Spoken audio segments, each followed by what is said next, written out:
Од денес и официјално нов станар во председателската резиденција на Водно е Стево Пендаровски.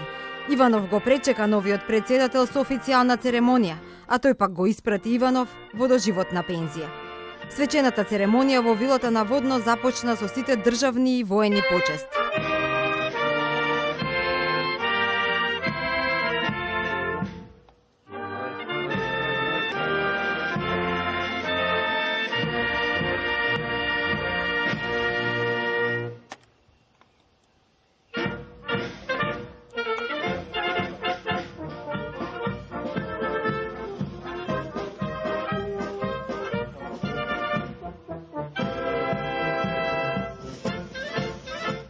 Потоа стариот и новиот председател имаа 45 минутна тет-а-тет средба. Двајцата се сретна и со вработените во председателскиот кабинет, пошто следуваше и официјалното примопредавање на функцијата.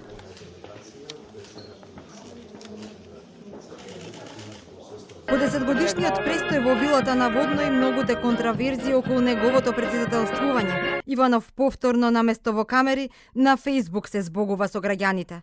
Објави семејна фотографија и им порача: останете во добро здравје и не заборавајте дека само сплотени, обединети и со меѓусебна почит ќе имаме просперитетна и успешна Македонија.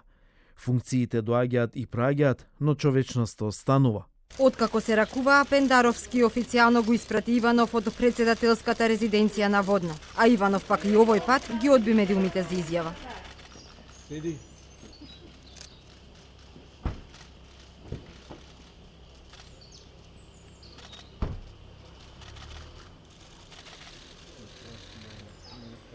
Иванов ја искористи законската можност на председателска пензија и доживотно на трошок на државата му следуваат веќе закупените канцеларии во висококатниците на Джевахир, буџет од 150.000 евра, пензија од 91.000 денари како и обезбедување и возач. Пендаровски пак по официјалното испраќање на Иванов, својот 5-годишен мандат го започна со билатерални средби со високи државници од соседството.